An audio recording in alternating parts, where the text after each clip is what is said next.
السلام عليكم ورحمة الله وبركاته. نقول لكم مرحبا بكم معايا في كويزين مليكة.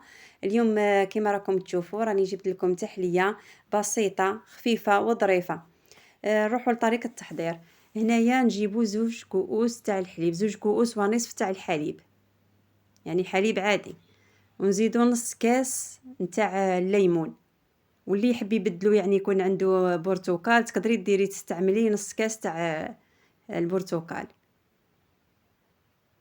هنايا عندنا مغرفة كما راكم تشوفوا معمرة تاع النشاء، وهنايا عندنا باكي تاع الفلون بذوق الليمون تاع 50 غرام، والسكر هنايا على حساب الرغبة، يعني 4 مغارف. هذه التحلية يعني كي تكون يعني تحبي الحلاوة بزاف ديري 4 مغارف ولا 3 مغارف، إلا كان حبيتي تنقصي الحلاوة ديري 3. ونحركو مليح مليح وندوهم للنار، نحطوهم فوق النار مع التحريك بيان سور حتى نشوفوا هذاك النشاء بدا ماشي يتقال، هي ما تجيش ثقيله، غير تشوفيها هكا شغل حكمت شويه روحها تنحيها من فوق النار.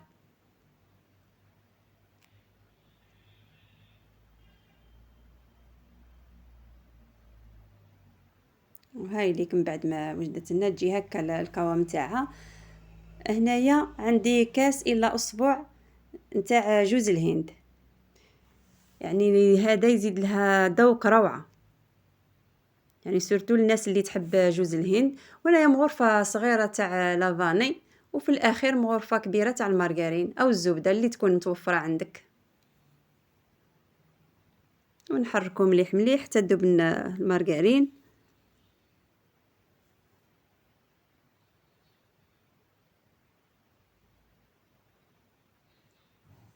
وهنا نجيبو الكؤوس تاعنا، يعني نجيب هنايا نفتت شوية حبات قاطو، يعني ماشي بزاف الكمية، غير قليلة تكفيك يعني.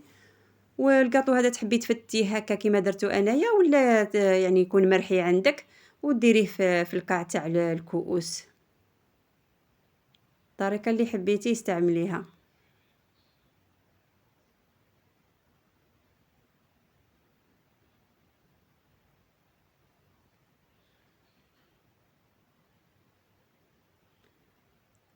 نروحو نفرغو هنايا في الكؤوس، ومن الأحسن يعني لو تفرغي يعني بحاجة صغيرة مغرفة، ولا يعني حاجة صغيرة باش ما يطلعلكش، يعني كي تكبيه هكذا يعني يطلع لك هذاك هذوك الحبات تاع الكاطو اللي حطيتيهم.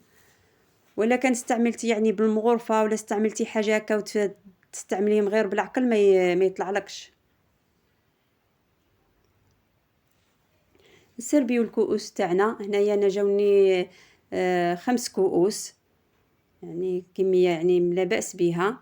كما راكم تشوفون نخلوهم يجمدوا، خلوهم يعني كيما حاليا راه الحال بارد، يعني تقدري تخليهم برا ما تحطيهم في الثلاجة ولا حطيهم في الثلاجة.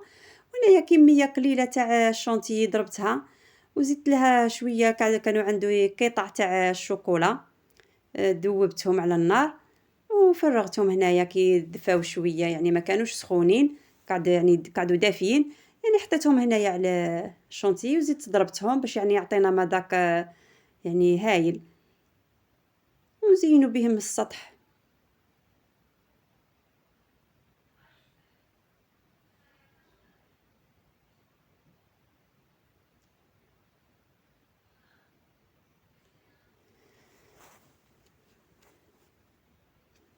وهاي ليك من بعد ما وجدت لنا نروحو نزينو السطح. السطح زينيه كيما حبيتي، تحبي تزينيه هكذا ولا تزيني يعني الكاس تزينيه كامل بالشونتيي، يعني يزيد يعطيه المذاق كيما حبيتي. انا كانت عندي غير كميه قليله على بها استعملت غير هكذا، وحطيت حبيبات الشوكولا اختياري تاني كيما حبيتي. يعني وجا المذاق تاعهم روعه، يعني سورتو الناس اللي تحب الليمون مع جوز الهند. مليحة يعني سهرات ساعة رمضان بإذن الله، رمضان راهو على الأبواب، إن شاء الله ربي يدخلوا علينا بالصحة والهنا. وهاوليك الشكل تاعهم، هذا هو الشكل النهائي. نتمنى تجربوهم ونقول لكم بقاو على خير ومع السلامة.